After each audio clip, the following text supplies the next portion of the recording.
আপনারা সবাইকে কেমন আছেন? আশা করি আল্লাহর অশেষ রহমতে খুব ভালো আছেন। আমিও আপনাদের দোয়ায় আলহামদুলিল্লাহ ভালো আছি। আজকে সাবেকি একটা রান্না নিয়ে আসলাম, সেটা পুরান ঢাকার ঐতিহ্যবাহী এবং আমাদের নারায়ণগঞ্জেরও। সেটা হলো ভাত দিয়ে খাট্টা রান্না বা ভাত জাল দেওয়া। অনেকে বলে ভাত জাল দেওয়া, অনেকে বলে খাট্টা। এই খাট্টা কিন্তু আমরা যখন রান্না করি সবাই একসাথে বসে খাই। তো এটার জন্য লাগে লেফট ওভার ভাত।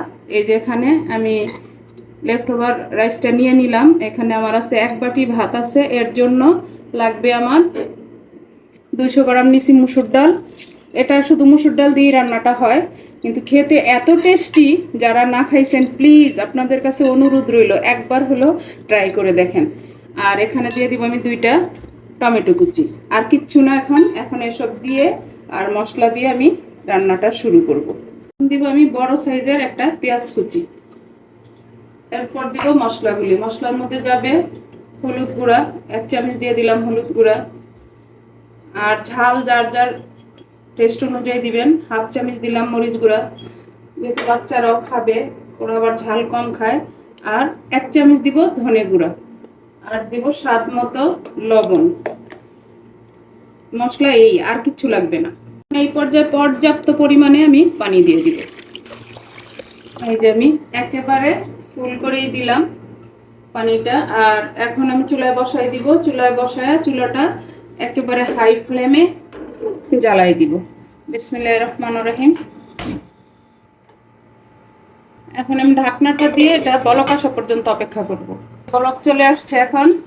মাশাল্লাহ মাশাল্লাহ, অনেক সুন্দর একটা ফ্লেভার এখনই আসতেছে। তো প্লিজ যারা না খাইছেন আবার অনুরোধ করলাম আপনারা একবার খেয়ে দেখেন। এটা অনেক টেস্টি হয়। আর এটা খাওয়ার সময় কিন্তু কিচ্ছু লাগে না, শুধু শুধু এমনিতেই খাওয়া হয়ে যায়। সকালের নাস্তায় খায়, অনেক সময় বিকেলের নাস্তাতে খায়। তো এখন এই পর্যায়ে দিয়ে দিব আমি এরকম আস্ত 4-5টা তেঁতুল। এরকম চিপড়াটা সহই দিতে হয়। এই যে দিয়ে দিলাম। এখন এই তেঁতুলটা দেওয়ার পরে আমি এই ঢাকনাটা এইভাবে রেখে দিব। রেখে আমি 15 থেকে 20 মিনিট এটাকে রান্না করব। এই যে আমি 15 মিনিট পরে আসলাম। আমার 20 মিনিট প্রয়োজন পড়ে নাই, 15 মিনিটেই মাশাল্লাহ মাশাল্লাহ অলমোস্ট হয়ে গেছে আমার খাট্টাটা। এই যে দেখেন। তো এখন এখানে আমি এই পর্যায়ে দিয়ে দেব 10-12টা কাঁচামরিচ। এটার বিশেষত্ব হলো এই তেঁতুল আর রসুন দিয়ে বাগার, এই 2টা জিনিস। এখন আমি এটাকে সাইড করে রেখে বাগারটা রেডি করে নিব। বাগারটা রেডি করার জন্য আমি একটা ফ্রাই প্যান বসাই দিয়েছি। এখন দিয়ে দিব আমি 3 চামচ তেল।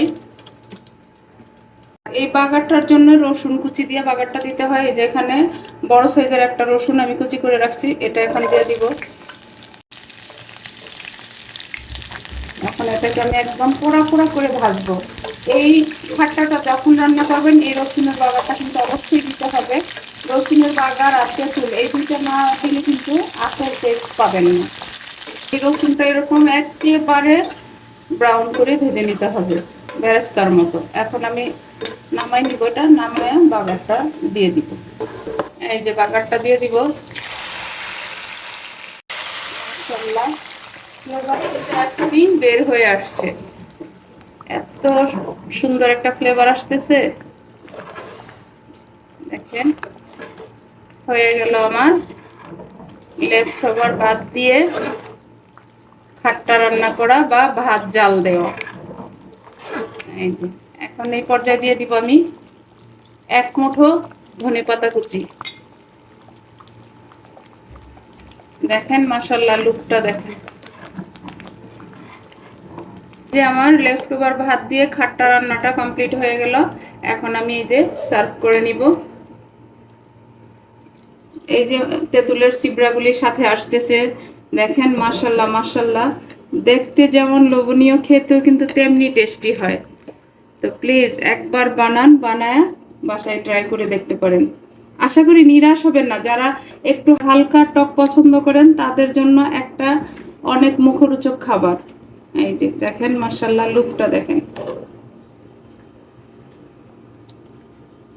এই যে দেখেন হয়ে গেল আমার লেফট ওভার ভাত দিয়ে খাট্টা রান্না করা। এখন তো খেতে বসে যাব।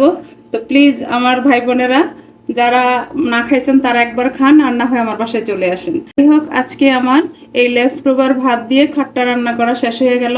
আমি আপনাদের কাছ থেকে বিদায় নিব, আবার নতুন কোনো রেসিপি নিয়ে আসব। আল্লাহ হাফিজ।